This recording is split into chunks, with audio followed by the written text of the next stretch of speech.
আসসালামু আলাইকুম প্রিয় অনার্স ভর্তি পরীক্ষার্থীরা।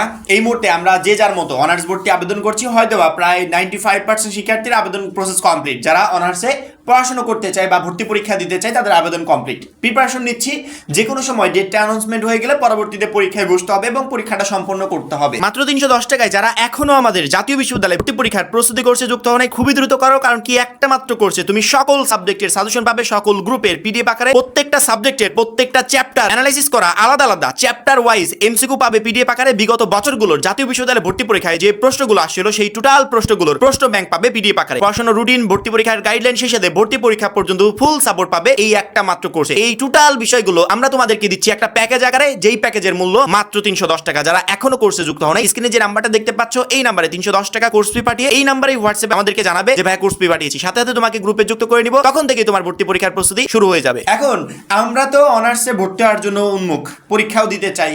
অনার্সে আসলে পড়াশোনার মানটা কেমন, অনার্সে পড়াশোনা করলে ভবিষ্যৎটা আমার কেমন হবে, এই বিষয়গুলো জানা প্রয়োজন আছে না? যদি না জেনে শুনে যদি অনার্সে ভর্তি হয়ে যায়, পরবর্তীতে যদি সারা জীবন ওই বেকারই বসে থাকতে হয়, তাহলে অনার্সে 4 বছর পড়াশোনা করে তো কোনো লাভ নেই। বিষয়টা জানা প্রয়োজন আছে কিনা? অবশ্যই প্রয়োজন আছে। 10 থেকে 15 দিন আগে সময় টিভির এক নিউজে জাতীয় বিশ্ববিদ্যালয়ের এই বিষয়গুলোই প্রকাশ পেয়েছিল। শ্রম সচিব তিনি বলেছিলেন, এক ফাংশনে তিনি বলেছিলেন বেকার তৈরির, স্ক্রিনে দেখতে পাচ্ছ, তিনি বলেছিলেন বেকার তৈরির বড় কারখানা জাতীয় বিশ্ববিদ্যালয়। তিনি কিন্তু কথাটা ভুল বলেন নাই। জাতীয় বিশ্ববিদ্যালয়ে যে সমস্ত শিক্ষার্থীরা পড়াশোনা করে উত্তীর্ণ হয় বা পাশ করে, অনার্স কমপ্লিট করে, মাস্টার্স কমপ্লিট করে, এদের ভিতর অধিকাংশ শিক্ষার্থীকেই পরবর্তীতে চাকরির জন্য মানে জোড়ার পর জোড়া স্যান্ডেল ক্ষয় করতে হয়, এরকম একটা অবস্থা। কেউ যদি উদ্যোক্তা না হতে পারে তাহলে প্রায় শিক্ষার্থীকে এই একই প্রসেসে যেতে হয়। জাতীয় বিশ্ববিদ্যালয় হচ্ছে বেকার তৈরির কারখানা। জাতীয় বিশ্ববিদ্যালয় থেকে যে সমস্ত শিক্ষার্থীরা পড়াশোনা করে আসে, এদের চাকরির জন্য দাঁড়ে দাঁড়ে ঘুরতে হয়। অনেকে লাস্ট মোমেন্টে গিয়ে চাকরি না পেয়ে কি করে, লাস্টে মাঠে কাজ করে। এইরকমই একটা পরিস্থিতির মুখে দাঁড়িয়ে আমাদেরকে বলতে হচ্ছে যে জাতীয় বিশ্ববিদ্যালয়ে পড়াশোনার মানটা আসলে কেমন। আমি যদি 25-এর আগ পর্যন্ত চিন্তা করি, তাহলে ওই চিন্তাটা হবে একটু আলাদা। 25-এর পর থেকে যখনই চিন্তা করব, সেই চিন্তাটা হবে একটু আলাদা। এই যে জাতীয় বিশ্ববিদ্যালয়ে বেকার তৈরির কারখানা বা জাতীয় বিশ্ববিদ্যালয়ে পড়াশোনা করে প্রায় শিক্ষার্থী বেকার থাকে, এই বিষয়গুলো কিন্তু কর্তৃপক্ষ জানে, সরকারও জানে, যারা নতুন দায়িত্বে আসছে তারাও জানে। পরবর্তীতে 25 সাল থেকে এই বিষয়গুলোকে আমলে নিয়ে জাতীয় বিশ্ববিদ্যালয়ে ভর্তি পরীক্ষার সিস্টেম চালু করা হলো। ভর্তি পরীক্ষা অর্থাৎ এখানে একটা শিক্ষার্থী চাইলেই এখন আর ভর্তি হতে পারবে না, জিপিএ ভালো থাকলেই ভর্তি হতে পারবে না। এই শিক্ষার্থীরাকে ভর্তি পরীক্ষায় বসতে হবে, উত্তীর্ণ হতে হবে, আবেদন করতে হবে। সে তার পছন্দ মতো কলেজে ভর্তি হতে পারবে না। জাতীয় বিশ্ববিদ্যালয় কর্তৃপক্ষ তার জন্য যেই কলেজটা উপযুক্ত মনে করবে সেই কলেজে তাকে পরবর্তীতে সুযোগ করে দিবে পড়াশোনা করার জন্য। অর্থাৎ ভালো কলেজে ভালো শিক্ষার্থীরা পড়াশোনা করবে, নিম্নমানের কলেজে নিম্নমানের শিক্ষার্থীরা পড়াশোনা করবে।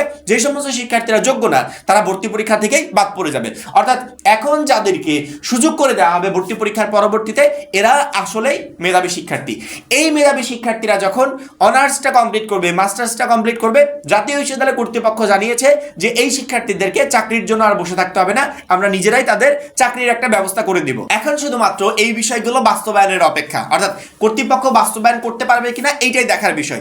যদি 25 সালের পর থেকে জাতীয় বিশ্ববিদ্যালয়ের উপাচার্য আমানুল্লাহ তিনি যে কথাগুলো আমাদেরকে দিয়েছে সেগুলো যদি পর্যায়ক্রমে বাস্তবায়ন করতে পারে, সেক্ষেত্রে 25 সালের পরই যারা ভর্তি পরীক্ষা দিয়ে উত্তীর্ণ হয়ে জাতীয় বিশ্ববিদ্যালয়ে ভর্তি হচ্ছে তাদের জন্য নতুন এক দ্বার উন্মুক্ত হবে। অর্থাৎ এতদিন যে বেকার তৈরির কারখানা বলতাম জাতীয় বিশ্ববিদ্যালয়কে, এইগুলো আর বলার কোনো সুযোগ থাকবে না। এবং তিনি যদি না করতে পারে তাহলে প্রসেস হয়ে একটাই, আগে যেরকম ছিল এখনো সেরকম, চাকরির জন্য দাঁড়ে দাঁড়ে ঘুরতে হবে, প্লাস স্যান্ডেলের পর স্যান্ডেল ক্ষয় করতে হবে, কিন্তু চাকরি হবে না। লাস্ট অপশন ওই কৃষিকাজে হেল্প করতে হবে বাবাকে, বা নিজে কৃষিকাজটা শুরু করে দিতে হবে, এরকম একটা অবস্থা। বর্তমানে যে সিস্টেমটা চলমান, এই সিস্টেমটা এরকমই বলছে। আমরা আশেপাশে তো দেখছি অনেক মাস্টার্স করা স্টুডেন্ট মাস্টার্স কমপ্লিট করেছে, পরবর্তীতে তাকে গিয়ে গার্মেন্টসে চাকরি নিতে হচ্ছে। অর্থাৎ সে চাকরি অনেক জায়গায় খুঁজেছে কিন্তু চাকরি হয়নি। এই জায়গাগুলো থেকে বা চোখের সামনে যখনই আমরা এই বিষয়গুলো দেখি, তখনই আসলে প্রশ্ন জাগে যে জাতীয় বিশ্ববিদ্যালয়ে পড়াশোনার মানটা আসলে কেমন।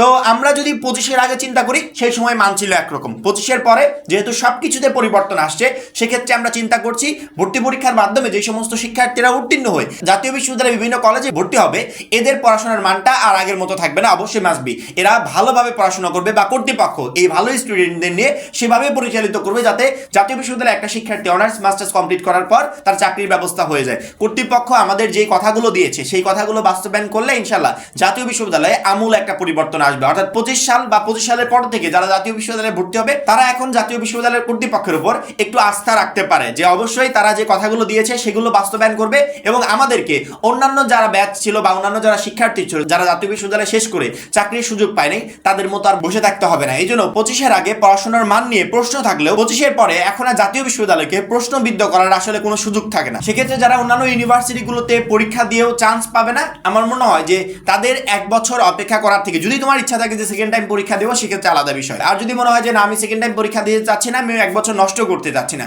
সেক্ষেত্রে আমার মনে হয় তোমার জাতীয় বিশ্ববিদ্যালয়ে ভর্তি হয়ে যাওয়া উচিত। ভর্তি পরীক্ষা কবে হবে এরকম ডেট এখনো পাবলিশড হয়নি, আমরা অপেক্ষায় আছি। খুব শীঘ্রই তারা ডেটটা পাবলিশ করে দিবে এবং পাবলিশ করার সাথে সাথে যে সমস্ত শিক্ষার্থীরা অন্যান্য ইউনিভার্সিটিতে ভর্তি পরীক্ষা দিয়ে সুযোগ পায় নাই বা ভর্তি পরীক্ষা দিতেই পারে নাই এই টোটাল শিক্ষার্থীরা যেন জাতীয় বিশ্ববিদ্যালয়ে মাসবি ভর্তি পরীক্ষা দেয়। আমরা আশা করছি যে জাতীয় বিশ্ববিদ্যালয়ে পড়াশোনার মানটা আর আগের মতো থাকবে না। এখন যারা নতুন ভর্তি হবে তাদের নিয়ে জাতীয় বিশ্ববিদ্যালয় কর্তৃপক্ষ নতুনত্বই কিছু তৈরি করার চেষ্টা করবে। আমরা ভর্তি পরীক্ষা দিচ্ছি, ভর্তি হচ্ছি, পড়াশোনা করছি, কিন্তু মনের ভিতরে একটা প্রশ্ন থেকেই যায় যে আমি যে ভর্তি হলাম বা ভর্তি পরীক্ষা দিব এখানে আসলে পড়াশোনার মানটা কেমন বা এখানে পড়াশোনা করে আমার ভবিষ্যৎটা কেমন হবে। আশা করি এই ভিডিওর মাধ্যমে সেই বিষয়গুলো আমি তুলে ধরতে পেরেছি। এখন এই পর্যন্তই। পরবর্তী ভিডিওর জন্য অবশ্যই চ্যানেলটাকে সাবস্ক্রাইব করে রাখবে। যারা সামনে জাতীয় বিশ্ববিদ্যালয়ে ভর্তি পরীক্ষা দিবে খুবই দ্রুত আমাদের 310 টাকার জাতীয় বিশ্ববিদ্যালয়ে ভর্তি পরীক্ষার প্রস্তুতি কোর্সে যুক্ত হয়ে যাবে। কারণ কি ওই কোর্সে আমরা প্রত্যেকটা সাবজেক্টের প্রত্যেকটা চ্যাপ্টার ওয়াইজ এমসিকিউর পিডিএফ সুন্দর করে রেডি করেছি, যে পিডিএফ গুলো থেকে তুমি ভর্তি পরীক্ষায় সকল প্রশ্ন কমন পাবে। সবাই ভালো থাকবে, সুস্থ থাকবে, আল্লাহ হাফেজ।